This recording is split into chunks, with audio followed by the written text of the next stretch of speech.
దేవుని సేవకులకు నిజమైన పరీక్ష అంశం. అది కేవలం ప్రభు ఇస్తేనే తప్ప సంఘానికి ప్రజలకు క్షేమం కలగదు. కాబట్టి ప్రభు ఇచ్చినటువంటి భారాన్ని బట్టి ఆదికాండం ధ్యానించాలని చెప్పి తలస్తూ ఉంటున్నాం. ఆదికాండం మొదటి అధ్యాయం. ఈ అధ్యాయం అంతా మనం చదవం. మొదటి 5 వచనాలు చదువుకుందాం, తర్వాత మనం చదువుదాం. చదవండి అందరూ. ఆది యందు దేవుడు భూమి ఆకాశములను సృజించెను. భూమి నిరాకారముగాను శూన్యముగాను ఉండెను. చీకటి అగాధ జలములపైన కమ్మి ఉండెను. దేవుని ఆత్మ జలములపైన అల్లాడుచుండెను. దేవుడు వెలుకమని ఆజ్ఞేయగా వెలుగు కలిగెను. వెలుగు మంచిదైనట్టు దేవుడు చూచెను. దేవుడు వెలుగును చీకటిని వేరుపరచెను. వెలుగునకు పగలనియు చీకటికి రాత్రినియు పేరు పెట్టెను. అస్తమయమును ఉదయమును కలుగగా ఒక దినమాయను. ప్రార్థన చేద్దాం. ప్రేమగల తండ్రి, నీ వాక్యం ద్వారా మాతో మాట్లాడు. మీరు మాట్లాడే దేవుడు, మీరు మాట్లాడితేనే మేము మేలు పొందగలం. తండ్రి, మీ మెలన స్వరాన్ని మాకు వినిపించుము. బలహీనను కూడా మీ కృపలో జ్ఞాపకం చేసుకున్నాం. ఎవరు దూరంగా దగ్గరగా నీ మాటలు ఆలకిస్తున్నారు వారందరి కొరకే ప్రార్థన చేస్తున్నాం. ప్రభా, నీ మాటలు వ్యర్థంగా తిరిగి రావని చెప్పి మేము నమ్ముతున్నాం. మా అందరికి కావలసిన వర్తమానము దయచేయం. యేసుక్రీస్తు వారి యొక్క పరిశుద్ధమైన నామున ప్రార్థించి వేడుకుంటున్నాము తండ్రి, ఆమేన్.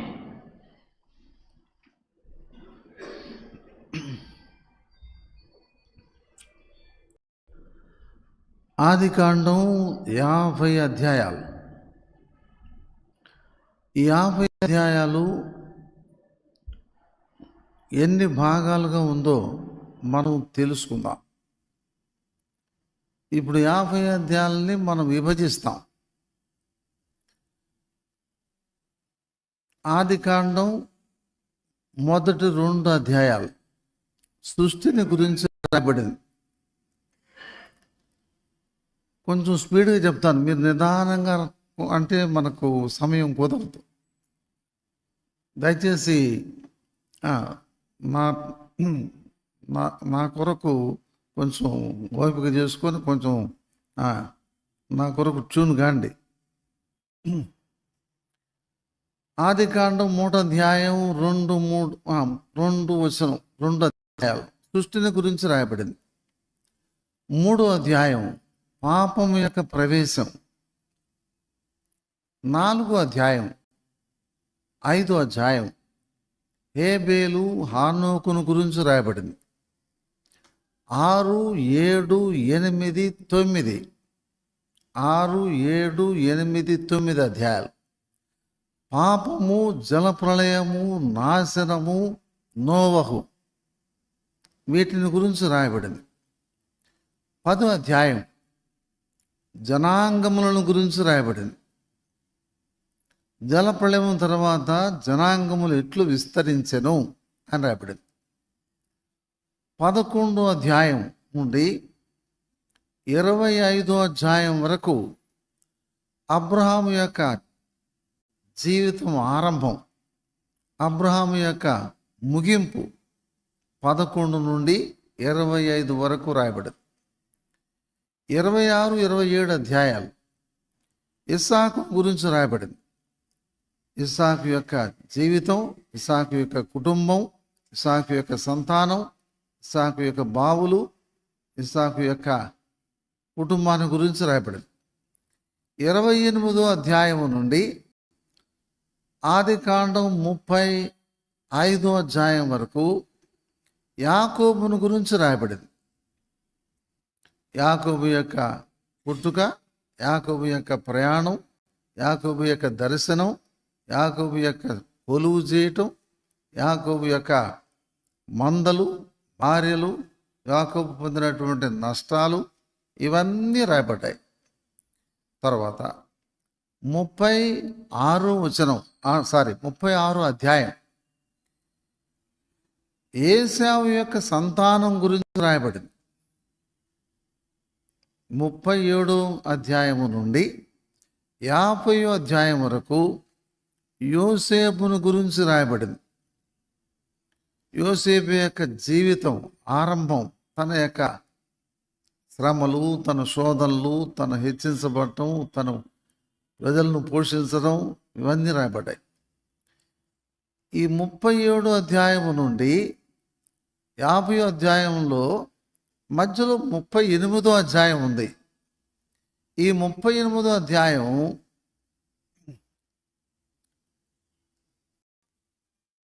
అక్కడ ఒక విషయం చూద్దాం. యాకోబు కుమారుడు తప్పు చేయటం, పాపం చేయటం, నష్టపోవటం, అది 38 అధ్యాయం చదువుతాం. ఇది ఆది కాండంలో మనం విభజించేటువంటి విధానం. సరే, ఇప్పుడు ఆది కాండం యొక్క ఆరంభం, సృష్టి ఆరంభం, అన్నిటికీ ఆరంభమే ఆది కాండము అనగా ఆరంభము. దేనికి ఆరంభం అనే సంగతి మనం కొంచెం బైబిల్ చదువుతుంటే మనకు బాగా అర్థమైపోతుంది. దేవుని కష్టమైనటువంటి సబ్జెక్ట్ ఏం కాదు. ఏది దానియేలు గ్రంథం, ప్రకటన గ్రంథం లాగా ఆది కాండం చాలా సులువుగా మనం అర్థం చేసుకునేటువంటి గ్రంథం. కాబట్టి ఆది కాండములో అన్ని ఆరంభాలు చూస్తాం మనం. ఆది కాండం యొక్క చరిత్ర కాలము దాదాపు 2000 సంవత్సరాల చరిత్ర. ఈ 2000 సంవత్సరాల చరిత్రలో ఎవరు రాశారు దీన్ని అనేటువంటిది మోషే రాసినటువంటి ధర్మశాస్త్రములో ఉన్నటువంటి ఒక గ్రంథం ఆది కాండం. మోషే ఎలా రాశాడు, దానికి కొంచెం సహకరించినటువంటి జీవితాలు. హేబేలు చనిపోయినాడు, నోవహు, హానోకు, తర్వాత అబ్రహాం, వీరందరి యొక్క జీవితాలన్నీ కూడా కలిపి మోషే రాశాడు. ఇది మోషే చేత వ్రాయబడినటువంటి గ్రంథం. ఈ గ్రంథానికి ముందే మోషే రాయబడినటువంటి ఆది కాండానికి ఉన్నటువంటి కాలంలో, ముందున్నటువంటి కాలంలోనే మనం ఆదియందు అనే మాట చూద్దాం. ఆదియందు దేవుడు భూమి ఆకాశములను సృజించెను. ఆది కాలము, ఆది కాలము. ఆది కాలానికంటే ముందున్న కాలం అనాది కాలము. మన దేవుడు ఆది కాలము నుండి ఉన్న దేవుడు కాదు. దేవుడు అనాది కాలమునున్న దేవుడు. అంటే ఈ భూమిని, సృష్టిని యావత్తును చేయకమునుపు నుంచి ఉన్నాడు. ఆ మాటలు మనం తీతు పత్రిక 1వ అధ్యాయం 3వ వచనం 4వ వచనం. తీతు పత్రిక 1వ అధ్యాయం 3, 4 వచనాలు. అనాది కాలము నుండి ఉన్న దేవుడు, అనాది కాలము నుండి అబద్ధమాడనేరని దేవుడు అని చూద్దాం. భూమి పుట్టక మునుపు నుంచే యేసుప్రభువారు ఉన్నాడు అనే సంగతి మనం సామెతల గ్రంథం 8వ అధ్యాయం 28వ వచనం నుండి 31వ వచనం వరకు చూద్దాం. సామెతల గ్రంథం 8వ అధ్యాయం 28 నుండి 31వ వచనం వరకు చూద్దాం. సరే, ఇప్పుడు దేవుని వాక్యంలో ఈ సృష్టిని దేవుడు ఎట్లా కలుగు చేశాడు, ఆదియందు దేవుడు భూమి ఆకాశములను సృజించను అని ఒక మాట రాయబడింది. అయితే ఎట్లా సృష్టిని దేవుడు చేశాడనేటువంటి దానికి కొన్ని వచనాలు వివరంగా రాయబడ్డాయి. ఆ వచనాలు ఏమిటో దేవుని వాక్యంలో నుండి తెలుసుకుందాం. 1 వృత్తాంతముల గ్రంథం 16వ అధ్యాయం 26వ వచనం. 1 వృత్తాంతములు 16, 26. చదువుతారు ఎవరైనా? చదవండి.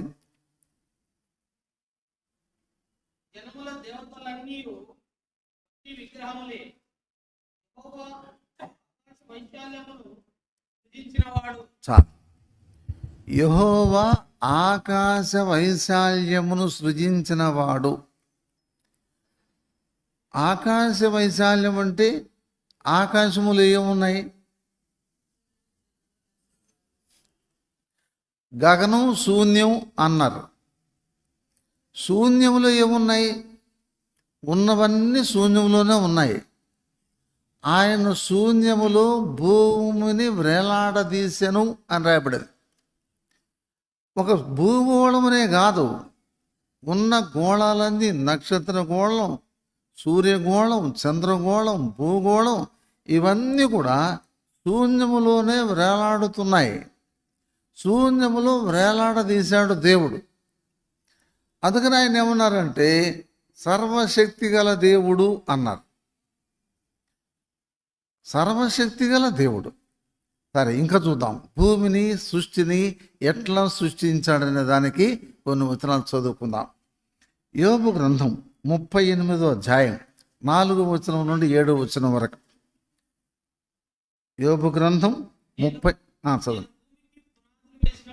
నేను భూమికి పునాదులు వేసి తిని తర్వాత నీకు వివేకము కలిగి ఉన్నట్ల చెప్పుము, నీకు తెలిసిన దాని పరిమాణమును నియమించిన వాడెవడో చెప్పుము, దాని మీద పరిమాణపు కొల వేసిన వాడెవడో చెప్పుము, దాని స్తంభముల పాదులు దేనితో కట్టబడినవో చెప్పుము. ఉదయ నక్షత్రములు ఏకముగా కూడి పాడినప్పుడు దేవదూతలందరూ ఆనందించి జయధ్వనులు చేసినప్పుడు దాని మూల రాతిని వేసిన వాడెవడు? సముద్రము దాని గర్భము నుండి పొర్లిరాగా తలుపుల చేత దానిని మూసిన వాడెవడు? చూడండి, దేవుడు ఈ సృష్టి అంతటిని కూడా ఏ విధానములో సృష్టించాడనేటువంటి సంగతి బహు తేటగా ఈ వచనాలు మనకు తెలియజేస్తున్నాయి. ఇంకా చూద్దాం, చూడండి 136వ కీర్తన 5వ వచనం. 136, 5వ వచనం.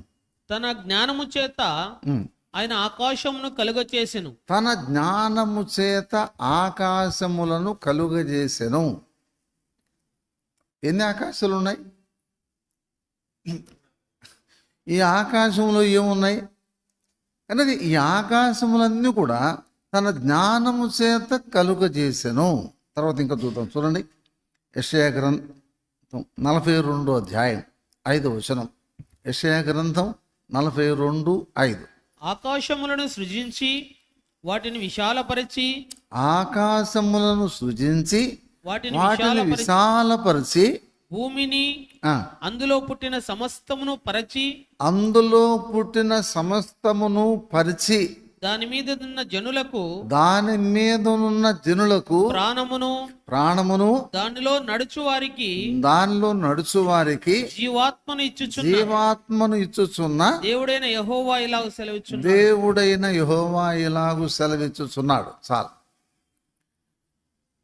అంటే దేవుడు ఎట్లా ఈ సృష్టి అంతటిని, ఆకాశమును, భూమిని, ఆకాశములో ఉన్నటువంటి వాటన్నిటిని ఎట్లా సృష్టించాడనే సంగతి ఇప్పుడు మనం ఈ వచనాలన్నీ చదువుతున్నాం. ఇప్పుడు 44వ అధ్యాయం యెషయా గ్రంథం 24వ వచనం.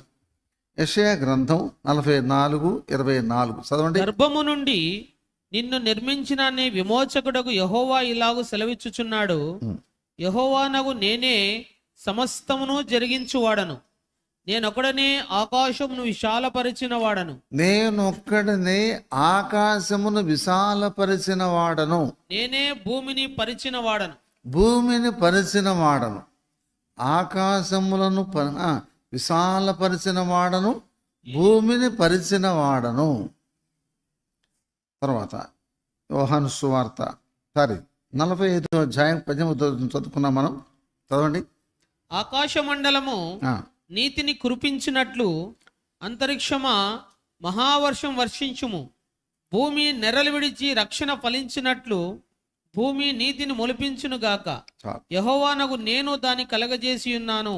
యెహోవానగు నేను దానిని కలుగజేసి ఉన్నాను.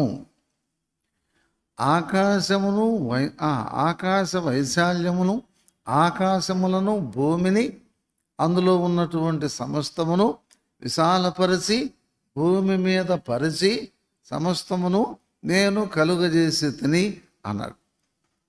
ఈ విశాలమైనటువంటి భూగోళాన్ని, ఈ భూగోళం యొక్క పొడవు వెడల్పు, దీని చుట్టుకొలత, దీని వ్యాసార్థం, ఇప్పుడు సూర్యుని యొక్క పొడవు వెడల్పులు, సూర్యుని యొక్క వ్యాసార్థం, సూర్యుని యొక్క వెడల్పు, దాని యొక్క అట్లాగే నక్షత్ర గోళాలు, ఇవన్నీ చేసినటువంటి దేవుడు ఎంత శక్తి గలవాడు, ఎంత గొప్పవాడు.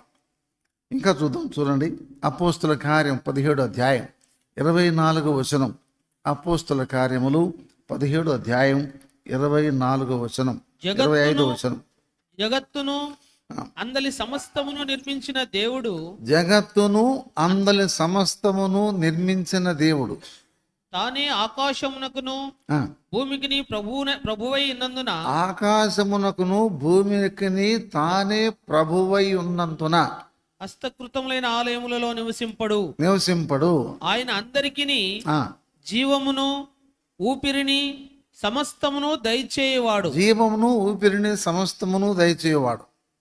నాకు చదవండి. గనుక తనకు ఏదైనాను కొదువైనట్లు మనుషుల చేతులతో సేవింపబడువాడు కాడు. 25వ వచనం. 25. చదవండి. ఆయన అందరికీ జీవమును 25. ఆయన అందరికీ జీవమును ఊపిరి. ఆయన ఒక మనుషుల్లో నుండి ఆ మడతామండి. ఎన్నో వచనం? 26. మరియు యావత్ భూమి మీద కాపురముండుటకు, యావత్ భూమి మీద కాపురముండుటకు ఆయన ఒక్కని నుండి ప్రతి జాతి మనుషులను సృష్టించి వారు ఒకవేళ దేవునిని తడవులాడి కనుగొందురేమో అని తన్ను వెదకు నిమిత్తము. చాలు. ఒక్క మనుషుని ద్వారా భూమి మీద ఉన్నటువంటి సమస్త జాతులను ఆయన నిర్మించి, సమస్తమైనటువంటి జాతులు, ఎన్ని రకాల జాతులు ఉన్నాయి ప్రపంచంలో పిల్లారా, ఈ జాతులన్నిటిని కూడా ఎలా సృష్టించాడు ఆయన? ఒక్క మనుషుని ద్వారా. ఒక్క మనుషుని ద్వారా ఎన్ని రకాల జాతులను, ప్రపంచంలో ఉన్నటువంటి జాతులన్నిటిని కూడా ఆయన సృష్టించాడు. ఇంకా చదువుకుందాం, చూడండి. కొలసీ పత్రిక 3వ అధ్యాయం 16వ వచనం, 17వ వచనం. కొలసీ 1:16-17. ఏలైనగా ఆకాశమందున్నవియు భూమి అందున్నవియు దృశ్యమైనవి గాని అదృశ్యమైనవి గాని, దృశ్యమైనవి గాని అదృశ్యమైనవి గాని, అవి సింహాసనములైనను ప్రభుత్వములైనను ప్రధానులైనను అధికారములైనను సర్వమును ఆయన యందు సృజింపబడెను. సర్వమును ఆయన ద్వారాను ఆయనను బట్టి సృజింపబడెను. ఆయన అన్నిటికంటే ముందుగా ఉన్నవాడు. ఆయనే సమస్తమునకు ఆధారభూతుడు. సరే, ఇంకంతటితో అయిపోయింది. ఇంకా ఉన్నాయి ఆ సృష్టిని గురించి. హెబ్రీ పత్రిక 11వ అధ్యాయం 3వ వచనం చదువుదాం. హెబ్రీ పత్రిక 11వ అధ్యాయం 3వ వచనం. ప్రపంచములు దేవుని వాక్యము వలన నిర్మాణమైనవనియు, ప్రపంచములు దేవుని వాక్యము వలన నిర్మాణమైనవి. దేవుని వాక్యము వలన ప్రపంచములు నిర్మాణమైనవి. ఇంకా చూద్దాం, చూడండి. ప్రకటన గ్రంథం 4వ అధ్యాయం 10వ వచనం 11వ వచనం. ప్రకటన గ్రంథం 4వ అధ్యాయం 10వ వచనం 11వ వచనం. ఆ 24 పెద్దలు సింహాసనమునందు ఆసీనుడైండు వాని ఎదుట సాగిలపడి యుగ యుగములు జీవించుచున్న వానికి నమస్కారము చేయుచు, ప్రభువా మా దేవా, నీవు సమస్తమును సృష్టించితివి, నీ చిత్తమును బట్టి అవి ఉండెను. చాలు. నీవు సమస్తమును సృష్టించితివి. ఈ వచనాలన్నీ కూడా మనకు దేని తెలియజేస్తున్నాయి? దేవుడు ఆదికాండం 3వ అధ్యాయం 1వ వచనానికి ఉన్నటువంటి వివరణ, ఇన్ని వచనాలు మనం చదువుకున్నాం. ఆదికాండం 3వ అధ్యాయం 1వ వచనం చదివాం మనం. ఆదిందు దేవుడు భూమి ఆకాశములను సృజించెను. ఇప్పుడు ఈ వచనాలన్నీ కూడా ఎట్లా సృష్టించాడు, ఏ విధానములో సృష్టించాడు అనే సంగతి వివరణ చదివాం. సరే, ఇప్పుడు ప్రకటన గ్రంథం 10వ అధ్యాయం 6వ వచనం చదువుతాం. ప్రకటన గ్రంథం 10వ అధ్యాయం 6వ వచనం. పరలోకమును అందులో ఉన్న వాటిని, భూమిని అందులో ఉన్న వాటిని, సముద్రమును అందులో ఉన్న వాటిని సృష్టించి. చాలు, ఇక్కడ కొంచెం మనం ఆగుదాం. పరలోకమును అందులో ఉన్న వాటిని, పరలోకములు ఏమున్నాయి?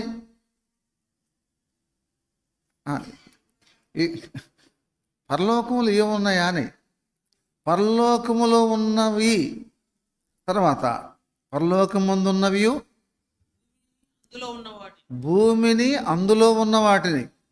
పరలోకము అందులో ఉన్నవి, భూమి అందులో ఉన్నవి. భూమి మీద ఏమున్నాయి? భూమి లోపల ఏమున్నాయి? దీనికి మళ్ళీ మనం రీసెర్చ్ చేయాలి, పిహెచ్డి చేయాలి. భూమి లోపల ఏమున్నాయి? భూమి లోపల ఎన్ని రకాలైనటువంటి ఖనిజాలు ఉన్నాయి, ఎన్ని రకాల గ్యాసులు ఉన్నాయి, ఎన్ని రకాల పెట్రోల్ ఉంది, ఎన్ని రకాల లోహాలు ఉన్నాయి. పిల్లారా, ఇవన్నీ దేవుడు భూమిని అందులో ఉన్న వాటిని సృష్టించాడు. తర్వాత ఆకాశమును సముద్రమును అందులో ఉన్న వాటిని. సముద్రంలో ఏమున్నాయి? విశాఖపట్నం దగ్గర సముద్రం ఉంది, అర్థమైందా? ఏముంది సముద్రంలో? ఎంత బాగుంది సముద్రం అంతే. కానీ సముద్రం లోపల ఎన్ని రకాల జీవరాశులు ఉన్నాయి, సముద్రం లోపల ఎంత గ్యాస్ దాచిపెట్టాడు దేవుడు. సముద్రం లోపలే సముద్రమును అందులో ఉన్న వాటిని, భూమిని అందులో ఉన్న వాటిని, పరలోకమును అందులో ఉన్న వాటిని సమస్తమును సృష్టించితివి. సమస్తమును సృష్టించి యుగయుగములు జీవించుచున్నవాడు. ఇంత గొప్ప దేవుడు మన దేవుడు. సరే, ఇప్పుడు భూమిని దేవుడు సృష్టించాడు. ఆదియందు దేవుడు భూమి ఆకాశములను సృజించెను. ఇది సృష్టించిన తర్వాత ఏం చేశాడు దేవుడు? 115వ కీర్తన 16వ వచనం, 115:16. ఆయన భూమిని నరులకిచ్చి ఉన్నాడు. చాలు, భూమిని నరులకిచ్చాడు. ఎందుకు ఇచ్చాడు? పని లేకనా? టు ఎంజాయ్, దీన్ని అనుభవించడానికి, దీన్ని ఆనందించడానికి, దీన్ని స్వతంత్రించుకోవడానికి, దీనిలో ఉన్నవన్నిటినీ మనం ఆనందించి అనుభవించడానికి. అనుభవించడం లోకంలో మనుషులు చేసే పని ఏంటంటే, ఈ సృష్టిని యావత్తును, ఈ భూమి యావత్తును, దేవుడు సృష్టించినవన్నిటిని కూడా అన్నిటిని అనుభవిస్తున్నారు మనుషులు. ఎందుకంటే దేవుడు ఇచ్చాడు. కానీ అనుభవించి ఏం చేస్తున్నారంటే, ఈ సృష్టికర్త ఎవరనే సంగతిని తెలుసుకోలేకపోతున్నారు. ఇంత సృష్టిని సృష్టించాడు కదా, ఇంత భూమిని సృష్టించాడు కదా, ఇవన్నీ దేవుడు మనకి ఇచ్చాడనే సంగతి మనుషులు గ్రహించకపోగా ఆయన అదృశ్య లక్షణములు మనుషులు ఏం చేయాలా? తెలుసుకోవాలా. ఆయన అదృశ్య లక్షణాలు మనుషులు గుర్తించి ఇన్ని రకాలైనటువంటి వాటిని చేసిన దేవుడు ఎవరు అనే సంగతి గ్రహించాల. ఆ గ్రహించడానికి దానికి బదులుగా గ్రహించడానికి, పరిశీలించడానికి మనుషునికి సమయం లేదు, ఆలోచన కూడా లేదు. ఎందుకు లేదంటే ఇవి అనుభవించడానికి సరిపోతుంది మనిషికి. ఇప్పుడేం చేస్తున్నారు మనుషులు? సమయం లేక, ఆలోచించలేక, జ్ఞానం లేక ఏం చేస్తున్నారంటే దుష్టమును పూజించిరి. రివర్స్ అయిపోయింది. అన్ని దేవుడు ఇస్తే అనుభవించి ఆనందించి ఆ దేవుణ్ణి తెలుసుకొని ఆ దేవుని మహింపరచడానికి బదులుగా ఇప్పుడు రివర్స్ అయిపోయింది. ఏ రివర్స్ అయిపోయింది? అసలు దేవుడు ఎవరు, అసలు ఉంటే రమ్మను, నా దగ్గర రమ్మను, నాకు చూపించమను అని ఈ విధమైనటువంటి వితండవాదం, ఎదురు మతం రెట మతం అనే దేవుడు లేడు అనేటువంటి ఆలోచనలకు వచ్చాడు మనిషి. మళ్ళీ దేవుడు ఇచ్చినవన్నీ ఏం చేస్తూ అనుభవిస్తూ ఆనందిస్తూ, ఏమన్నా న్యాయమేనమ్మా? ఏమన్నా న్యాయమేనా? అన్నీ దేవుడిచ్చా, అన్నీ అనుభవిస్తుండా, కానీ దేవుడు ఎవరు? ఇది మనుషుని యొక్క స్వభావం. అందుకని మన దేవుని యొక్క గొప్పతనాన్ని గురించి సొలొమోను ఏమని ప్రార్థన చేస్తాడు? మొదటి రాజుల గ్రంథం 8వ అధ్యాయం 12 వచనం 13 వచనం. 8, 12, 13. దేవా, ఆకాశ మహాకాశములు నిన్ను పట్టజాలవే, నేను కట్టించిన ఈ మందిరం ఏ పాటిది? ఆకాశ మహాకాశములు నిన్ను పట్టజాలవే. ఆయన ఏమన్నాడు? ఆకాశము నా సింహాసనం, భూమి నా పాదపీఠం, మీరు నాకు కట్టించిన ఆలయం ఏ పాటిది అన్నాడు. ఆకాశము నా సింహాసనము, భూమి నా పాదపీఠం అన్నాడు. అంటే మన దేవుని యొక్క గొప్పతనం, మన దేవుని యొక్క మహత్యం ఎటువంటిదో సొలొమోను గుర్తించాడు. ఏమంటున్నాడు? దేవా, ఆకాశ మహాకాశములు నిన్ను పట్టజాలవే, నేను కట్టించిన ఈ మందిరం ఏ పాటిది? అయితే ఎందుకు కట్టించిన? పని లేక నాకు కట్టించింది ఇంత మందిరం. ఎందుకు కట్టించానంటే కేవలం నీ నామ ఘనత కొరకు మాత్రమే కట్టించాను. నీ నామం ఘనపరచబడాలని చెప్పి నేను కట్టించాను. నువ్వు ఇక్కడే నివసించాలని చెప్పి నేను కట్టించిన మందిరం కాదు. ఇది నివసించడానికి నేను కట్టించిన మందిరం ఏ పాటిది? ఏమి సరిపోతుంది? ఆకాశమే నీ సింహాసనము, భూమి నీ పాదపీఠము, నేను కట్టించిన చిన్న మందిరం ఏ పాటిదని చెప్పి సొలొమోను దీనుడై ప్రార్థన చేస్తున్నాడు. సరే, ఇప్పుడు ఇవన్నీ సృష్టించాడు. అయితే ఒక దినం ఏం చేయబోతున్నాడు దేవుడు అనే సంగతి చూద్దాం. 2వ పేతురు పత్రిక 3వ అధ్యాయం 10 11 12. ఆకాశములు మిక్కిలి వేండ్రముతో లయమైపోవును, పంచభూతములు మిక్కటమైన వేండ్రముతో లయమైపోవును, భూమి మీద ఉన్న కృత్యములన్నీ కాలిపోవును. అన్నిటిని కూడా పంచభూతములు మహావేంద్రముతో లయమైపోవును. ఇంత విశాలమైనటువంటి సృష్టి, విశాలమైనటువంటి భూమి, విశాలమైనటువంటి పంచభూతములు అంటే గాలి, అగ్ని, వర్షం, ఇవన్నీ కూడా మిక్కుటమైన వేంద్రముతో లయమైపోవును. ఎవరు లయం చేస్తారు? ఆయనే లయం చేస్తాడు. ఆయన లయకర్త, ఆయన లయం చేసేవాడు, ఆయన భూమి మీద నాశనములు కలుగు చేసేవాడు. ఇప్పుడు ఆ దేవుడు ఏం చేయబోతున్నాడు? డే ఒక రోజున ఏం జరగబోతుంది ఈ చేసిన వాటన్నిటికీ? హెబ్రీ పత్రిక 1వ అధ్యాయం 10వ వచనం 11వ వచనం చదవండి. ఏవి నశించును? ఆకాశములు కూడా నీ చేతి పనులే, ఆకాశములు కూడా నీ చేతి పనులే, నశించును గాని అవి నశించును. అరే, ఆకాశ మహాకాశములు, ఆకాశములన్నీ, ఆకాశములు ఉన్నవన్నీ, ఆయన సృష్టించినవన్నీ ఏమైపోవును? మళ్ళీ చదువునా? ఆకాశములు కూడా నీ చేతి పనులే, నీ చేతి పనులే, అవి నశించును, అవి నశించును. నశించడం వేరు, గతించడం వేరు. గతించిపోవును, నశించిపోవును. నశించును అంటే నామరూపం లేకుండా పోవడం నాశనం అంటే, అసలు అడ్రస్ లేకుండా పోవడం నాశనం అంటే. ఇంకా చదువు. అవన్నీ వస్త్రము వలె పాతగిల్లును, వస్త్రము వలె పాతగిల్లును. ఇంకా ఉత్తరీయం వలె వాటిని మడిచివేతును. ఇంకా అవి వస్త్రము వలె మార్చబడును గాని నీవు ఏకరీతిగానే ఉన్నావు. నీ సంవత్సరములు తరుగవు. ఏమైపోతాయి? ఈ ఆకాశములు, ఈ మహాకాశములు, ఆకాశములు ఉన్నటువంటివన్నీ, ఈ భూమి మీద ఉన్నటువంటివన్నీ ఏమైపోతాయి? నశించి గతించిపోతాయి, మహావేంద్రముతో లయమైపోతాయి. ఇవన్నీ లయమైపోతే మనుషులు ఏమైపోతారు? లోకంలో ఉంటున్న మనుషులందరూ ఏమైపోతారనే సంగతి కూడా చూద్దాం. ఎందుకంటే పని అది కూడా చదువుకుందాం. జెఫన్యా గ్రంథం 3వ అధ్యాయం 2వ వచనం 3వ వచనం చదవండి. జెఫన్యా 1, 2, 3.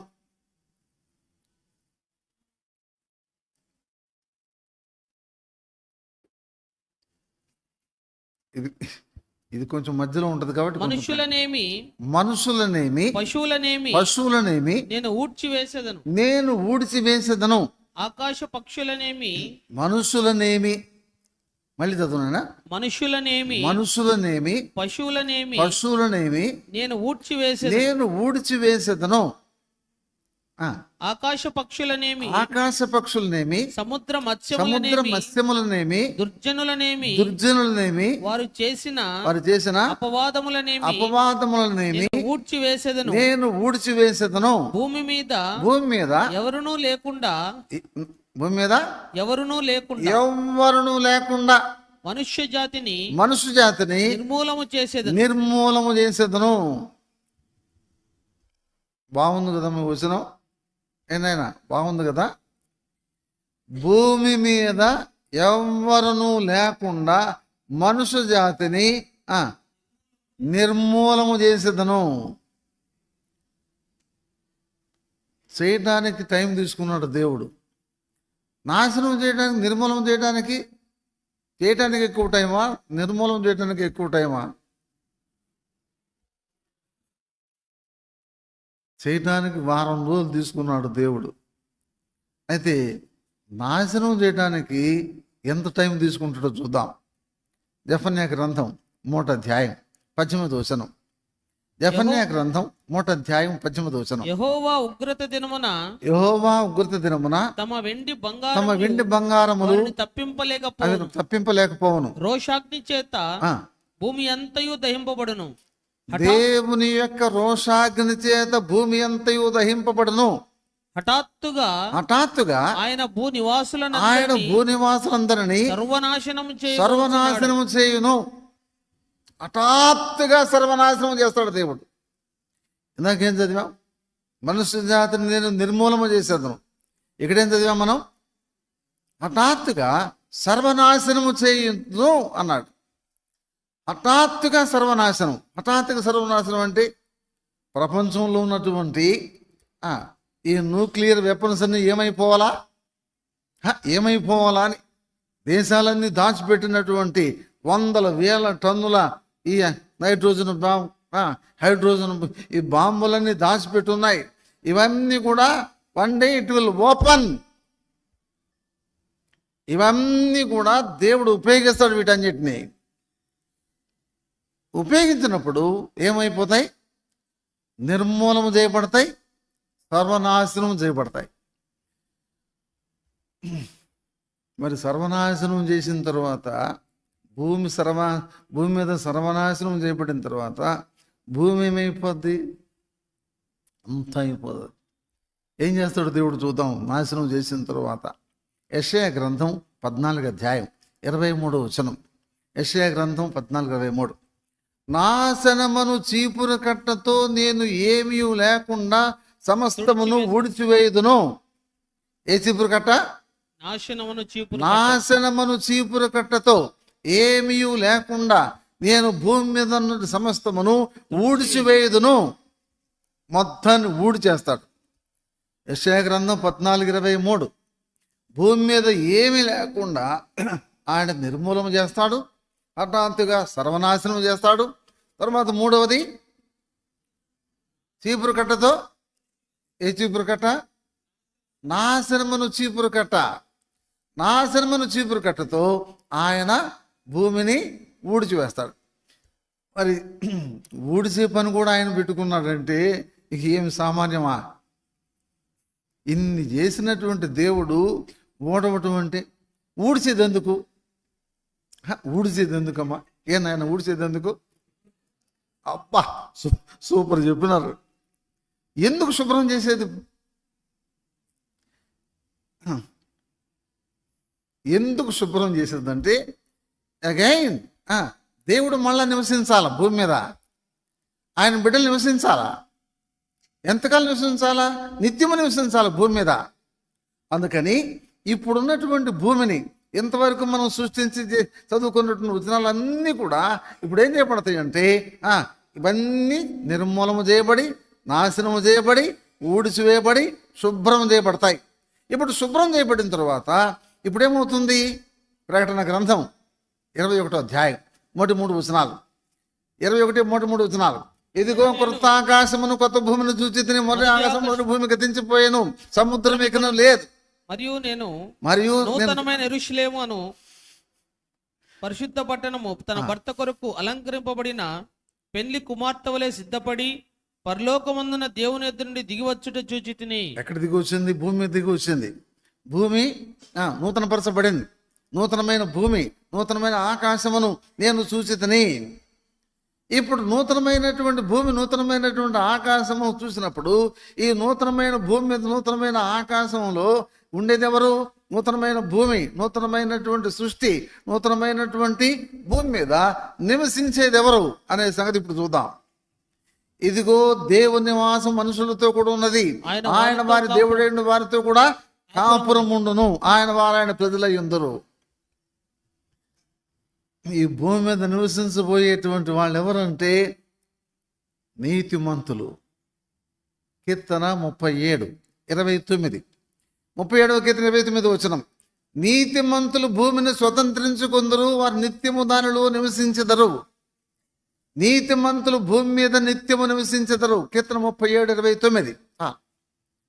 ఇప్పుడు మనం ఆది కాండం 3వ అధ్యాయం 3వ వచనంకే మనకు సమయం సరిపోయింది కదా.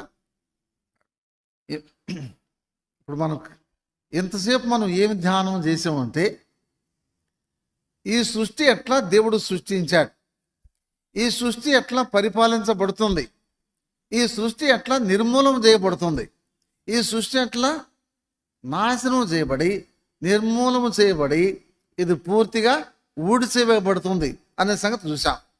ఈ సృష్టి, ఈ భూమి యావత్తు కూడా ఎట్లా మార్పు చెందబోతుంది అనే సంగతి కూడా చూసాం. ఇప్పుడు మార్పు చెందినటువంటి భూమి మీద నివసించేటువంటి వారిని గురించి కూడా చూసాం మనం. ఇప్పుడు మన సంగతి ఏమిటి? ఆ నిత్యము భూమి మీద మనం నివసించాలంటే అడుగునపడింది నీతిమంతులు మాత్రమే. నీతిమంతులు మాత్రమే, కేవలం నీతిమంతులే నివసించేది. సరే, మనం ఇంతటితో ఈ సృష్టిని గురించినటువంటి అంశాన్ని దాటి ముందుకొద్దాం. ఇప్పుడు ఆది కాండం ఆరంభంలో ఎవరు దేంతో ఆరంభించారు అనే సంగతి మనం దేవుని వాక్యములో చదువుకుందాం. ఇప్పుడు ఇంకా చదివించడం మంచిదా, చదవకుండా చెప్పడం మంచిదా ఆలోచన చేద్దాం. సరే, హేబేలు దేంతో ఆరంభించాడు తన జీవితం? ఆదాము దేంతో ఆరంభించాడు? ఆదాము కుటుంబం దేంతో ఆరంభించింది భూమి మీద జీవితం? అలాగే హానోకు దేంతో ఆరంభించాడు? నోవహు దేంతో ఆరంభించాడు? అబ్రహాము దేంతో ఆరంభించాడు? ఇస్సాకు దేంతో ఆరంభించాడు జీవితం? యాకోబు దేంతో ఆరంభించాడు? యోసేపు జీవితం దేంతో ఆరంభించబడింది? ఇవన్నీ అంటే ఆది కాండం ఆరంభం. ఇప్పుడు ఆరంభం ఎలా ఉందో చూద్దాం. మొట్టమొదట ఆరంభించినటువంటి వాడు ఆదాము అవ్వలు. ఈ కుటుంబం ఆరంభించింది ఏం ఆరంభించిందంటే పాపముతో ఆరంభించింది కుటుంబం. ఎప్పుడైతే పాపముతో ఆరంభించిందో దాని ఫలితాలన్నీ అనుభవించాల్సి వచ్చింది. ఈ ఫలితాలు అనుభవించడం మాత్రమే కాదు, అందరికీ సంప్రాప్తించింది. అది ఆదామవల యొక్క పాపం యొక్క ఆరంభం. మనమందరం కూడా ఆదాము యొక్క సంతానమే. ఇందాక చదివాం కదా మనం, ఒక్క మనుషుల నుండి ఆయన భూమి మీద ఉన్నటువంటి సమస్త జాతులైన వారిని ఆయన సృష్టించెను. ఇప్పుడు ఆదాముతో పాటు మనకు ఏం సంప్రాప్తించింది? ఆదాముతో పాపం సంపించింది. ఆదాముతో మనకు ప్రాణం కూడా సంప్రాప్తించింది. అర్థమైందండి? ఆదాము ప్రాణం ఆదాము సంతానంలోకి వచ్చింది. ఆదాము సంతానంలోని ప్రాణం తర్వాత వస్తుంది. అలాగనే మన ప్రాణం ఎలాగ వచ్చింది? మన ప్రాణం ప్రత్యేకంగా ఆకాశం నుంచి రాలా. మన ప్రాణం మన తల్లిదండ్రుల ద్వారా వచ్చింది. మనకు తల్లిదండ్రుల ద్వారా వచ్చినటువంటి ప్రాణంతో పాటు ఏమొచ్చింది? పాపం కూడా వచ్చింది. అది ఈ రెండు కూడా విడదీయలేనంతగా వచ్చినాయి మనలో. పాపాన్ని మనలో నుంచి విడదీయలేం, అలాగే ప్రాణం కూడా విడదీయలేం. అంటే ప్రాణం ఎలా వచ్చింది? ప్రాణం పాపాన్ని అంటుకొని వచ్చింది. మనం రమ్మంటే వచ్చిందా? రమ్మనకు పైన వచ్చిందా? రమ్మనకు పైన వచ్చింది. మనం కావాలని అంటించుకున్నామా, లేకపోతే దానంతట అదే అంటుకొని వచ్చిందా? దానంతట అదే అంటుకొని వచ్చింది. ఇప్పుడు అంటుకొని వచ్చిందని ఏం చేయాలా? అందుకు యేసుప్రభు రావాలి. అందుకు సృష్టికర్త యేసుప్రభు భూలోకానికి వచ్చాడు. ఎందుకు? పాపము నుంచి మనలను విడిపించడానికి. ఎట్లా విడిపించడానికి? ఈ పాపాన్ని గురించి కావలసినంత పాఠం ఉంది మనకు. పాపానికి మనకున్న సంబంధం, పాపానికి మనకున్నటువంటి సంబంధం నుంచి ఎందుకు యేసుప్రభు భూలోకానికి వచ్చి తన ప్రాణం పెట్టాడు, రక్తం చిందించాడు అనేటువంటిది మనం ప్రత్యేకంగా మనం ధ్యానించాల. అయితే ఇప్పుడు ఆదాము యొక్క ఆరంభం పాపంతో ఆరంభించబడింది.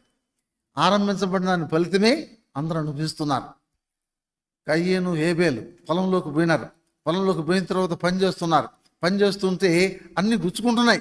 ఏం గుచ్చుకుంటున్నాయి? అన్ని ముళ్ళు గుచ్చుకుంటున్నాయి. ఏంది డాడీ, దేవుడు ఏదో మంచోడు ప్రేమ కలవడు అని చెప్పి నువ్వు తెగబోధ చేస్తున్నావు, ఏంది ముళ్ళు గుచ్చుకుంటున్నాయి చూడు, ఈ ముళ్ళు ఎందుకు దేవుడు సృష్టించాడు అని చెప్పి అడుగుతున్నారు పిల్లలు.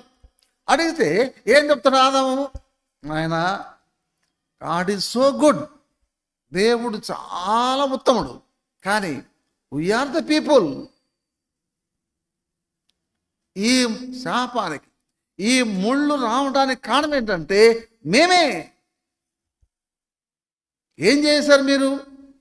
ఏం చేశామంటే ఆ దేవుని ప్రేమను గుర్తించలేదు, దేవుని మాట వినలేదు. దాని ఫలితమే నాయన అని తండ్రి కొడుకులు, తండ్రి బిడ్డలు ఏడుస్తున్నారు. ముళ్ళు గుచ్చుకున్నంతసేపు ఏడుపే. ఆ ముళ్ళు ఎట్లా తీయబడింది? ఆ ముళ్ళు ఆఖరికి కడపటి ఆదామైనటువంటి యేసుప్రభు వారికి గుచ్చుకుపోయింది. సిలువలో ఆయనకు ముళ్ళు గుచ్చకబడింది.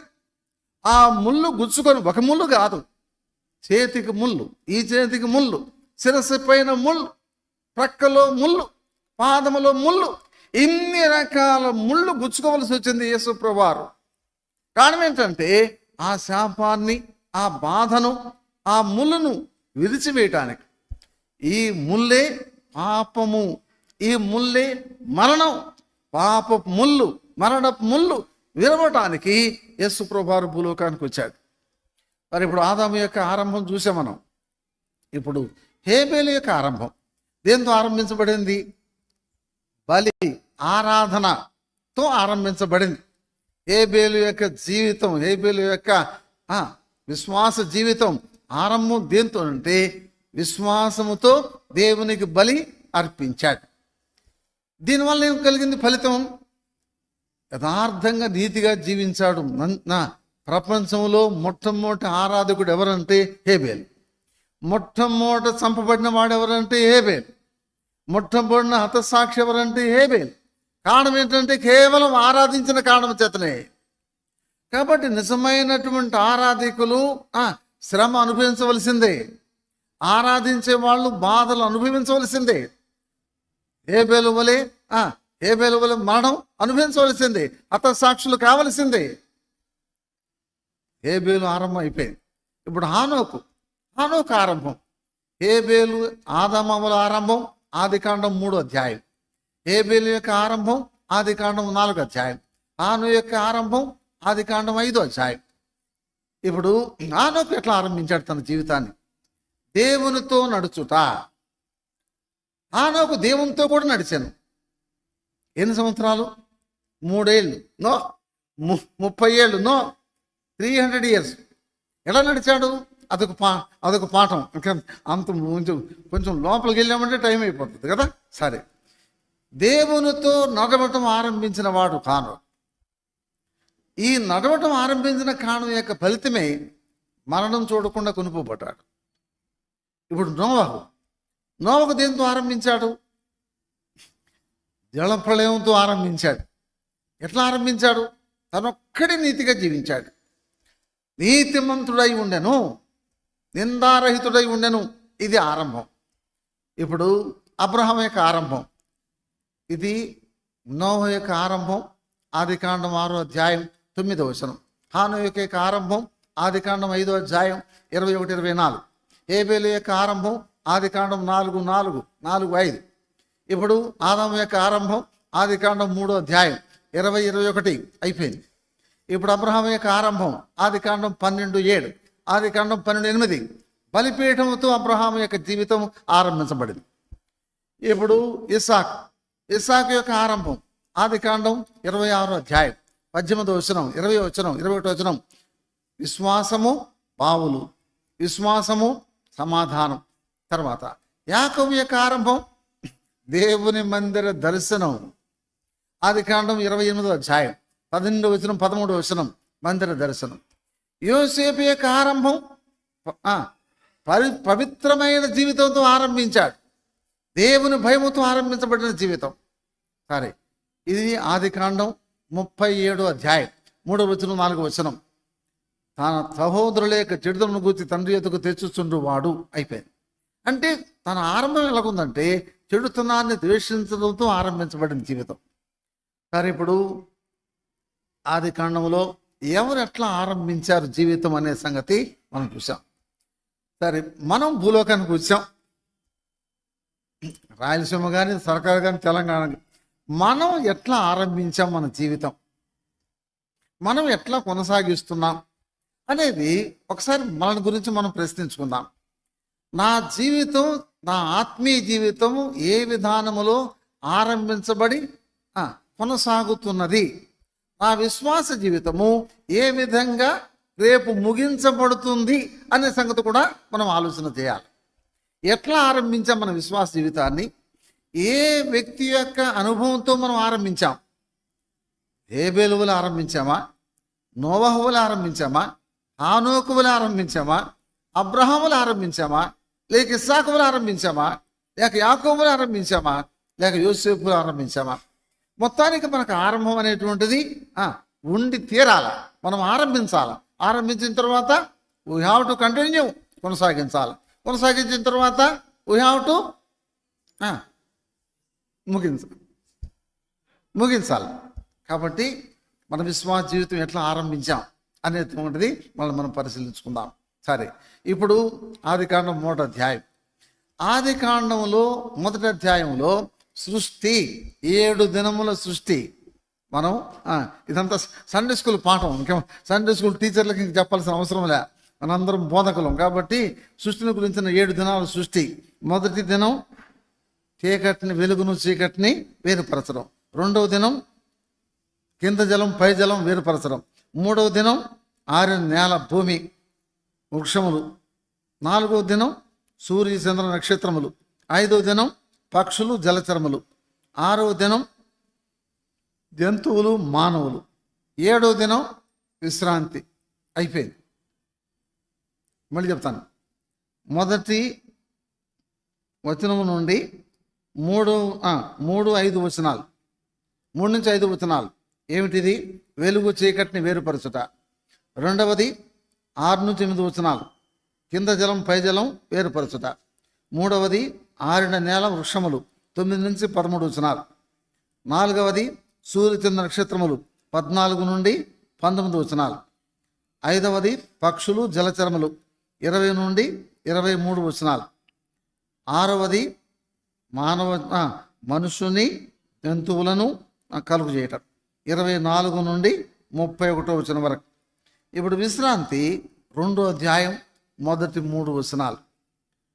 అరే, ఇప్పుడు మనం ఆదికాండం 3వ అధ్యాయం మనం ముగించబోతున్నాం. ఈ అధ్యాయంలో మనం నేర్చుకున్నటువంటి ఆత్మీయమైనటువంటి పాఠం ఏమిటి? వెలుగు చీకటిని వేరుపరిచెను. యేసు ప్రభు వెలుగు, మనం చీకటి. అర్థమైందండి? మనమంటే లోకం, మనమంటే పాపం, లోకంలో ఉన్నదంతా చీకటి. అయితే మనుషులు చీకట్లో ఉన్నారు. ఇప్పుడు చీకట్లో ఉన్నటువంటి మనుషులను ఆయన వెలుగులోనికి నడిపించడానికి వచ్చాడు. ఇప్పుడు మనుషులను వెలిగించాడు. వెలిగించిన తర్వాత చీకటి వెలుగు ఏమైపోయింది? వేరైపోయింది. అందుకని మనం నివసించేది చీకటి, మనలో ఉన్నది చీకటి, మనం నడిచేది చీకటి, మనం కూర్చున్నది కూడా చీకటే, మనం ప్రేమించేది కూడా చీకటి. అయితే ఇటువంటి చీకటికి ఉన్నటువంటి మనలను ఆయన ప్రేమించి ఆయన వెలుగులోనికి రప్పించడానికి భూలోకానికి వచ్చాడు. భూలోకమంతా చీకటి, చీకటి భూమిని కమ్ముచున్నది, చీకటి భూమిని కమ్మి ఉన్నది. ఇప్పుడు మనుషుల్లో ఉన్నదంతా కూడా చీకటే. ఎలాగా చూద్దాం దేవుని వాక్యంలో. యోహాను సువార్త 3వ అధ్యాయం 18 వచనం, 3:18. మనుషులు వెలుగును ప్రేమింపక చీకటినే ప్రేమించిరి. చాలు. వెలుగును ప్రేమించక చీకటిని ప్రేమించిరి. వెలుగునంతకు రాక మనుషులు చీకటిని ప్రేమించాం. మనం చీకటిని ప్రేమించాం. చీకటిని ప్రేమించడం కాదు, మనలోనే చీకటి ఉంది. ఎఫ్ఎస్సి పత్రిక 5:8. ఎఫ్ఎస్సి 5:8. మునుపు మీరు చీకటి అయి ఉంటిరి, ఇప్పుడు క్రీస్తునందు వెలుగై ఉన్నారు. యోహాను సువార్త 8:12. నేను లోకమునకు వెలుగును, నన్ను వెంబడించువాడు చీకటి నడవక జీవపు వెలుగు గలవాడై ఉండను. ఇట్లారా మనల్ని వెలుగులోనికి పిలిచాడు. యోహాను సువార్త 1వ అధ్యాయం, యోహాను సువార్త 1వ అధ్యాయం 3వ వచనం, 4వ వచనం, 5వ వచనం. ఆయనలో జీవం ఉండెను, ఆ జీవం వెలుగై ఉండెను, ఆ జీవం లోకములకు వచ్చి ప్రతి మనుషుని వెలిగించుచుండెను. ప్రతి మనుషుని వెలిగించుచుండెను. ఇప్పుడు మనం వెలుగులోకి వచ్చాం. ఏ వెలుగులోకి వచ్చాం? ఆశ్చర్యకరమైన వెలుగులోకి వచ్చాం. 1 పేతురు పత్రిక 2వ అధ్యాయం 9వ వచనం, 2:9. ఆశ్చర్యకరమైన వెలుగులోనికి మిమ్మల్ని పిలిచిన వారి గుణాశములను ప్రచురము చేయు నిమిత్తమై. చాలు. ఇప్పుడు మనం చీకట్లో నుంచి వెలుపులోకి వచ్చాం, చీకట్లో నుంచి వెలుగులోకి వచ్చాం, చీకట్లో నుంచి ఆశ్చర్య వెలుగులోకి వచ్చాం. సరే, ఇప్పుడు ఆదికాండం 1వ అధ్యాయం. జంతువులు, పక్షులు, సృష్టి అంతటినీ ఎవరికి ఇచ్చాడు? దేవుడు మానవునికి ఇచ్చాడు. మనం చదివాం ఇందాక 115 కీర్తన 16వ వచనం. ఆయన భూమిని నరులకు ఇచ్చి ఉన్నాడు. ఈ భూమితో పాటు భూమి మీద ఉన్నవన్నీ ఇచ్చాడు, భూమి లోపల ఉన్నవన్నీ కూడా ఇచ్చాడు. భూమి పైన ఉన్నవన్నీ ఇచ్చాడు, భూమి లోపల దాచిపెట్టినవన్నీ ఇచ్చాడు. దాచిపెట్టినంటే ఏమి దాచిపెట్టాడు? ఇప్పుడు బయటకు వచ్చింది ఎంత, ఇంకా దాచబడింది ఎంత? ఎంత బంగారం తీయబడింది, ఇంకెంత బంగారం ఉంది ఈ భూమిలో? ఇంకెన్ని చోట్ల బంగారాలు ఉన్నాయి? బంగారపు గనులు ఇంకెన్ని చోట్ల ఉన్నాయి? సముద్రంలో ఎంత గ్యాస్ ఉంది? ఇట్లారా ఇవన్నీ దేవుడు దాచిపెట్టి మనిషికి ఇచ్చాడు. ఇది కేవలం మనం అనుభవించాలి. అయితే మనుషుల్లో ఉన్నటువంటి మనుషుల్లో ఉన్న స్వభావం ఎటువంటిదంటే చెప్తాను వినండి. ఇన్ని సృష్టించాడు కదా, ఇన్ని ఇచ్చాడు కదా దేవుడు, కనీసం ప్రభువా నీకు వందనాలని చెప్పి ఆదాము కానీ అవ్వ కానీ ఒక్క మాటైనా పలికారండి? ఎందుకు పలకలా? టైం ఉంటే కదా, టైమే లేదు వాళ్ళకి. ఒకళ్ళనొకళ్ళు చూసుకోవటం సరిపోయింది, ఒకళ్ళందం చూసుకొని ఒకళ్ళు పోడుకోవడం సరిపోయింది. కానీ ఈ పండును చూడటం, అందం చూడటం, తినటం చూడటం, ఇవన్నీ ఒకళ్ళనొకళ్ళు ప్రేమించుకోవడం, ఒకళ్ళనొకళ్ళు ఆనందించడం, ఒకళ్ళనొకళ్ళు ఎంజాయ్ చేయడం సరిపోయింది భార్యాభర్తలు. ఇక దీనికి సమయం ఎక్కడుంది దేవుడు చేసిన దానికి? ఇది ఈనాడు మనుషులకు మనకు ఉండేటువంటి స్వభావం. రవ్వా ఇంత సృష్టించావు, ఏదో అన్నం తినేటప్పుడు మాత్రం గబగబ ప్రార్థన చేస్తాం, ప్రభు ఆహారం ఇచ్చిన నీకు వందనాలు. మిగతా మటుకు ప్రార్థన చేస్తామా? నీళ్ళు ఎవరిచ్చారు? ప్రాణం ఎవరిచ్చారు? ఊపిరి ఎవరిచ్చారు? భార్యను ఎవరిచ్చారు? బిడ్డలు ఎవరిచ్చారు? పిల్లరా ఉద్యోగం ఎవరిచ్చారు? అన్నీ ఎవరిచ్చారు? దేవుడు ఇచ్చాడు. అందుకని వీటన్నిటికీ దేవుని దగ్గర మనం దేవుని కనపరుస్తున్నాము, స్తుతులు చెల్లిస్తున్నామా? కాబట్టి మనం ఎంత మంచోళ్ళం అంటే దేవుడిని అనుభవించడం తప్ప దేవునికి అందుకని దేవుని వాక్యంలో ఇన్ ఎవ్రీథింగ్ గివ్ థ్యాంక్స్, ప్రతి విషయమందును దేవునికి కృతజ్ఞతాస్తుతులు చెల్లించుడి, ఇలాగ చేయడం ఈ విషయంలో దేవుని చిత్తము. మొదటి దశపత్రిక 5వ అధ్యాయం 17వ వచనం, 5:17. ప్రతి విషయంలో దేవునికి కృతజ్ఞతాస్తుతులు చెల్లించుడి, ప్రతి విషయంలో. సరే, ఇప్పుడు మనం దేవునికి కృతజ్ఞతాస్తుతులు చెల్లించాలా, దేవుని కనపరచాలా, దేవుడు ఇచ్చిన ప్రతి దానికి దేవునికి వందనాలు చెల్లించాలి. ఇప్పుడు మొదటి అధ్యాయం మనం ముగిస్తాం. దేవుడి మాటలు దీవించునుగా. ప్రార్థన చేసుకుందాం. ప్రేమ కలిగిన మా పరలోకపు తండ్రి, ఆదికాండం మొదటి అధ్యాయం ధ్యానించడానికి మీరు మాకు ఇచ్చిన కృప కొరకై నీ స్తోత్రములు. దయగల తండ్రి, సృష్టి యావత్తును మీరు ఎలా సృష్టించారు, ఎలా తండ్రి మీ జ్ఞానము చేత, మీ బలము చేత, మీ ఆలోచన చేత ఆకాశం మహాకాశములను తండ్రి మీరు విశాలపరిచావు. ఈ సృష్టి యావత్తు ఇట్లా నిర్మించబడిందో, ఈ భూమి మీద ఉన్న మనుషులను నీవెలా సృష్టించావు, ఎన్ని రకాల జాతులను ఒక మనుషులను రప్పించావు. ఇవన్నీ ధ్యానించడానికి మీరు మాకు ఇచ్చిన కృప కొరకై నీకు వందనాలు. దయగల తండ్రి, ఈ భూమిని సృష్టించావు, ఈ భూమిని మానవులకు ఇచ్చావు, నీకు వందనాలు చెల్లిస్తున్నాం. మాత్రమే కాకుండా ప్రభా, మాకు జీవము, ఊపిరి, సమస్తమును దయచేసావు తండ్రి, నీకు వందనాలు చెల్లిస్తున్నాం. మీరు ఇచ్చిన సమస్తాన్ని బట్టి నేను స్తుతిస్తూ కనపరుస్తూ ఉన్నాం.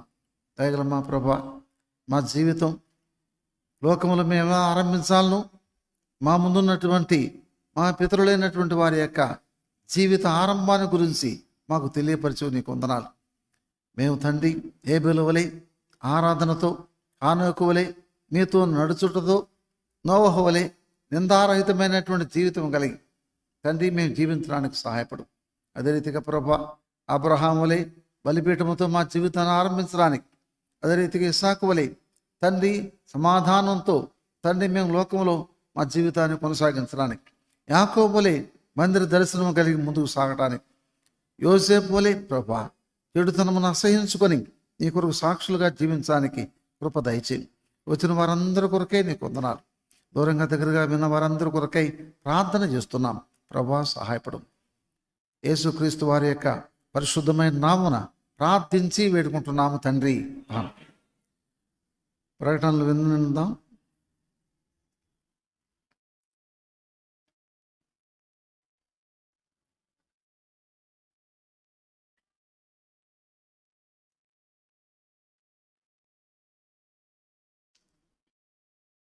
ప్రైజ్ లార్డ్ అందరికీ. వారి కార్యక్రమం విందాము. రేపు ఉదయం 10 గంటలకు సంఘ ఉపవాస ప్రార్థన ఉండదు. ఎందుకంటే శనివారం మనం ఉపవాస ప్రార్థన కలిగి ఉంటాం కాబట్టి రేపు ఉదయం 10 గంటలకు సంఘ ఉపవాస ప్రార్థన ఉండదు. రాత్రి 6:30 గంటలకు సండే స్కూల్ టీచర్స్ ప్రార్థన కొరకై చేరి వస్తారు. శనివారం ఉదయం 10 గంటలకు గమనించండి. కడప జిల్లా సంఘముల ఉపవాస ప్రార్థన మైలవరం మండలము రామచంద్రాయపల్లి బేతేల్ ప్రార్థనా మందిరములో ఏర్పాటు చేయబడింది. కడప జిల్లాలోని అన్ని సంఘములకు ఆహ్వానము ఉన్నది, ఆహ్వానింపబడుతున్నారు. కనుక వేష్మా నుండి వ్యాను ఉదయం 7:30 గంటలకు బయలుదేరుతుంది, కరెక్ట్గా వెళ్తుంది. పాలు పొందాలని ప్రార్థించి పాలు పొందాలనే వారు త్వరగా వచ్చి పాలు పొందాలని మనవి. శనివారం సాయంత్రం 4 గంటలకు సహోదరులు మందిరంను శుభ్రపరిచే పరిచర్య కలిగి ఉంటారు. శనివారం సాయంత్రం 6:30 గంటలకు సహోదరుల కూడిక ఉండదు. ఆదివారం ఉదయం 9:30 గంటలకు సంఘ ఆరాధన ఉంటుంది. వచ్చే ఆదివారం కూడా మనము లవ్ ఫీస్ట్ కలిగి ఉంటాము. సహోదరుడు ఎల్లారెడ్డి వాళ్ళ కుమార్తె ప్రభు వారి పక్షంగా చేసిన మేలును బట్టి ఈ కృతజ్ఞత భోజనాలు లవ్ ఫీస్ట్ ఉంటుంది. ఆదివారము ఉదయం 9:30 గంటలకు సంఘ ఆరాధన కలిగి ఉంటాం.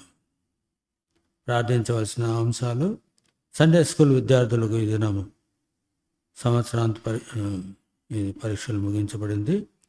డిసెంబర్ 21వ తేదీ ఆదివారం మధ్యాహ్నం నుండి సండే స్కూల్ ర్యాలీ ఉంటుంది.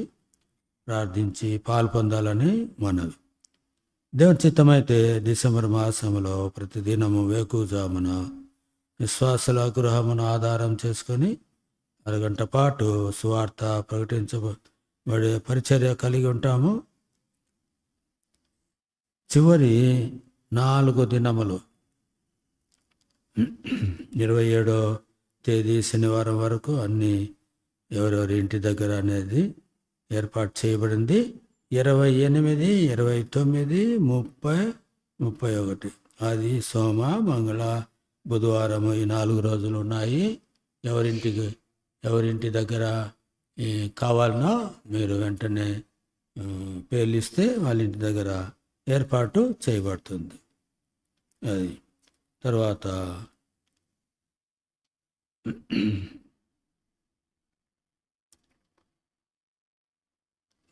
దేవుని చిత్తమైతే డిసెంబర్ మాసము 20వ తేదీ శనివారం ఉదయము జైలు పరిచర్య ఉంటుంది. సాయంకాలం 5 గంటలకు కడప బేర్షిబా తరపున స్టూడెంట్ ఫెస్టివ్ కలిగి ఉంటాము. ఇది ఎక్కడ అనేది తర్వాత చెప్పబడుతుంది. కడపలోని అన్ని కళాశాల విద్యార్థులకు ఆహ్వానం ఉంది. ప్రార్థించండి, ఇతరులకు తెలియజేయండి. పాంప్లెట్స్ కూడా ప్రింట్ చేస్తారు. అవి ఇతరులు యవనస్తులకు తీసుకుని వెళ్ళి ఆహ్వానించాలని మనవి. బైబిల్ సొసైటీ, గిడియన్ బైబిల్స్ దాని కొరకు ప్రార్థించండి. క్రిస్మస్ పరిచర్య, సంవత్సరాంత పరిచర్యల కొరకు, నూతన సంవత్సర పరిచర్య సిద్ధపాటు కొరకు, వర్తమానులు పంపబడే వర్తమానికుల కొరకు మనము ప్రార్థించవలసిన వారంగా ఉన్నాము. మన మధ్యకు వచ్చే వారిని సిద్ధపరిచి తీసుకురాబడినట్లు ప్రార్థన చేస్తాం. ఉత్తర దక్షిణ భారతదేశ పరిచర్య విస్తరణ కొరకు, సంఘముల భద్రత కొరకు ప్రార్థించాలని మనవి. బేర్షిబా భవిష్యత్ సేవా పరిచర్య కొరకు, మన కేంద్ర స్థానమైన హెబ్రోన్ కొరకు, అక్కడి పరిస్థితుల కొరకు ప్రార్థించాలని మనవి. దేవుని దాసుడు సహోదరు భగత్ సింగ్ గారి ద్వారా దేవుడు మనకు అనుగ్రహించిన సంఘ ప్రత్యక్షతలో అంతం వరకు కొనసాగింపబడి ప్రభు రాకడకై సంఘము సిద్ధపరచబడినట్లు ప్రార్థించాలని మనవి. ఆదివారం వరకు మనం చదివినాము సువార్త 6 గంటల నుండి 6:30 వరకు. ఇప్పుడు మళ్ళీ జ్ఞాపం చేస్తున్నాము. గురువారం, శుక్రవారం అయిపోయింది. శనివారం రేపు అంతోనన్న వాళ్ళ ఇంటి దగ్గర, అంటే రవీంద్ర నగర్లో జరుగుతుంది. రాజశేఖరన్న ఇంజనీర్ గారు వాక్యం చెప్తారు. అంటే ఒక పాట పాడి ఒక 10 నిమిషాలు సువార్త ప్రకటించి తిరిగి ప్రార్థన చేసి, ఆ విధంగా 10 నిమిషాలు లేకపోతే 15 నిమిషాలు. తర్వాత 14వ తేదీ ఆదివారం ఆర్ ప్రసాద్ రెడ్డి అన్న ఇంటి దగ్గర నాగరాజపేటలో జె రమేష్ గారు వాక్య పరిచర్య చేస్తారు. 15వ తేదీ సోమవారము రవిశేఖర్ లెక్చరర్ ఎర్రమక్కపల్లిలో అది ఉంటుంది. జేమ్స్ పోలీస్ గారు వాక్య పరిచర్య చేస్తారు. అది తర్వాత మంగళ, బుధ, గురువారములు అన్నీ కూడా ఉన్నాయి. తర్వాత 27 వరకు ఉన్నాయి. 18, 19, 30, 34 దినాలు. ఎవరైతే ముందు వస్తారో పేర్లు ఇస్తారో వారి ఇంటి దగ్గర ఈ పరిచర్య కలిగి ఉంటాం. Praise the lord. ప్రార్థన చేసుకుందాం. ప్రేమల తండ్రి, ఇంతకు నడిపించావు నీ కొందనాలు. కార్యక్రమం కొరకు ప్రార్థన చేస్తున్నాం. దయగల తండ్రి, దమ్ములగుండు దగ్గర జరిగే పిల్ల ఉపవాస ప్రార్థన కొరకై సందికి వస్తున్నాం. అదే రీతిగా తండ్రి సువార్త ప్రకటించడానికి ప్రార్థన చేస్తున్నాం. ఆదివారం లో ఫీస్ట్ కొరకు ప్రార్థన చేస్తున్నాం. ఆ స్థలాలు తిరిగే పరిచయ కొరకు ప్రార్థన చేస్తున్నాం. దయగలమ్మ ప్రభా 20వ తారీఖు జైలు పరిచర్య, అదే రీతిగా తండ్రి యూత్ ఫెస్టివల్ కొరకు ప్రార్థన చేస్తున్నాం. సండే స్కూల్ ర్యాలీ కొరకు ప్రార్థన చేస్తున్నాం. వర్తమానికుల కొరకు ప్రార్థన చేస్తున్నాం. దయగల తండ్రి, కన్నిటి కొరకు ప్రభా మీ సహాయం కొరకు ప్రార్థన చేస్తున్నాం. మీరే సహాయపడం. ఈ సాయంకాలం వచ్చిన వారందరి కొరకే నీకు వందనాలు. మళ్ళీ తిరిగి వెళ్తుండగా మీ సన్నిధి తోడుగా ఉంచు. యేసుక్రీస్తు నామమున ప్రార్థన చేసి వేడుకుంటున్నాము తండ్రి, ఆమేన్. మన తండ్రి అయిన దేవుని నుండి, ప్రభు అయిన యేసుక్రీస్తు వారి నుండి పరిశుద్ధాత్మిక అన్యోన్య సహవాసం సదాకాలం మనకు తోడై నడిపించునుగాక, ఆమేన్. నూతనాకాశమును భూమి నేను చూచితి, అందుండే శాంతి ఆనంద జ్యోతి మహిమ తేజముల్. నూతనాకాశమును భూమి నేను చూచితి, అందుండే శాంతి ఆనంద జ్యోతి మహిమ తేజముల్. రైతుల